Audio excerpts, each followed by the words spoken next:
Newton ने जवाब दिया कि हाँ, सब कुछ बर्बाद तो हो गया, लेकिन कोई बात नहीं, फिर से शुरू करेंगे।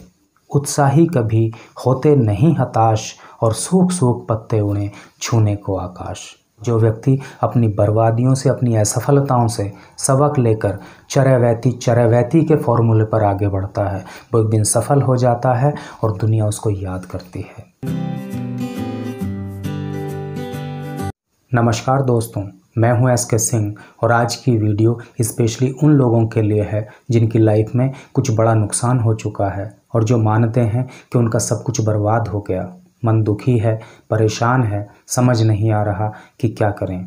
आज की ये वीडियो उन लोगों को मोटिवेट करेगी और लाइफ में कमबैक कराएगी। तो चलिए आज की वीडियो शुरू करते हैं। न्यूटन का नाम तो आपने सुना ही होगा, वही न्यूटन जिन्होंने पेड़ से सेब को गिरते हुए देखा और उसी आइडिया पर काम करते हुए दुनिया को एक महत्वपूर्ण लो दिया। आज उन्हीं के जीवन की बर्बादी और आबादी की कहानी आपको बताते हैं। न्यूटन ने 20 वर्षों तक कड़ी मेहनत करके कुछ महत्वपूर्ण नोट्स तैयार किए थे, कुछ रिसर्च पेपर तैयार किए थे, कुछ प्रोजेक्ट्स बनाए थे और वो सभी के सभी एक टेबल पर रखे हुए थे और उसी टेबल पर एक मोमबत्ती जल रही थी।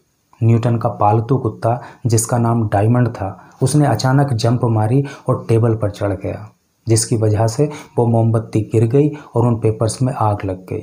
देखते ही देखते न्यूटन की 20 वर्षों की कड़ी मेहनत मिनट 2 मिनट में जलकर राख हो गई। किसी ने उनसे कहा कि आपका तो सब कुछ बर्बाद हो गया। न्यूटन ने कहा कि हाँ, बर्बाद तो हो गया, लेकिन कोई बात नहीं, फिर से शुरू करेंगे। उन्होंने हार नहीं मानी और फिर से अपना काम शुरू किया और दुनिया को लॉ ऑफ ग्रेविटी दिया। अगर न्यूटन भी उस बर्बादी से हार कर वहाँ पर रुक जाते, वहाँ पर बैठ जाते, तो वो भी गुमनामी के अंधेरे में कहीं ना कहीं खो जाते। लेकिन उन्होंने ऐसा नहीं किया, उन्होंने रीस्टार्ट किया। तभी तो दुनिया आज सम्मान के साथ उनका नाम लेती है, because he is one of the most famous scientists of the world. अब थोड़ी सी बात सोइचिरो होंडा की कर लेते हैं। वही होंडा जिनकी कंपनी की कार्स और बाइक्स आप और हम चलाते हैं। होंडा ने बड़ी मेहनत करके इधर उधर से उधार लेकर एक रिंग पिस्टन बनाने की फैक्ट्री स्टैब्लिश की थी।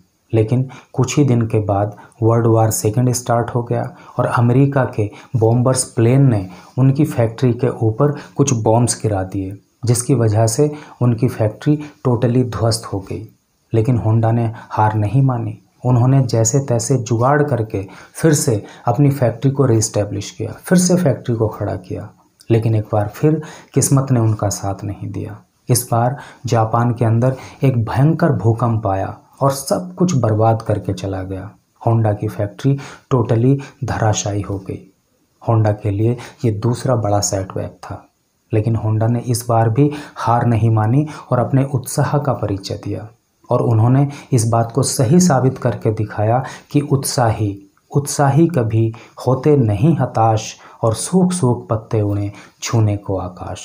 उन्होंने फिर से अपना काम शुरू किया, फिर से मेहनत करनी शुरू की और इस बार उनकी मेहनत रंग लाई और बहुत जल्द होंडा एक इंटरनेशनल कंपनी बन गई। और आज आप देखते हैं कि दुनिया के तमाम देशों में होंडा के प्रोडक्ट सेल किए जाते हैं। कुल मिलाकर कहा यह जा सकता है कि सफलता उतनी आसानी से नहीं मिलती। जो लोग सफल होते हैं, सफलता के रास्ते में उन्हें न जाने कितनी बर्बादियों को झेलना पड़ता है, कितनी असफलताओं का सामना करना पड़ता है। और क्राइसिस तो सभी की लाइफ में आते हैं। जो व्यक्ति बर्बादियों से, असफलताओं से हार कर दुखी होकर बैठ जाता है, उसका तो कुछ नहीं हो सकता। और जो व्यक्ति अपनी बर्बादियों से, अपनी असफलताओं से सबक लेकर चरैवैती के फॉर्मूले पर आगे बढ़ता है, वो एक दिन सफल हो जाता है और दुनिया उसको याद करती है। मैं मानता हूँ कि जब लाइफ में कोई बड़ा नुकसान होता है, कोई असफलता मिलती है, तो मन का दुखी होना नेचुरल बात है, सबके साथ होता है। लेकिन अगर आपको सफल होना है तो आप इस स्टेट ऑफ माइंड से बाहर आओ और कर दिखाओ कुछ ऐसा कि दुनिया करना चाहे आपके जैसा।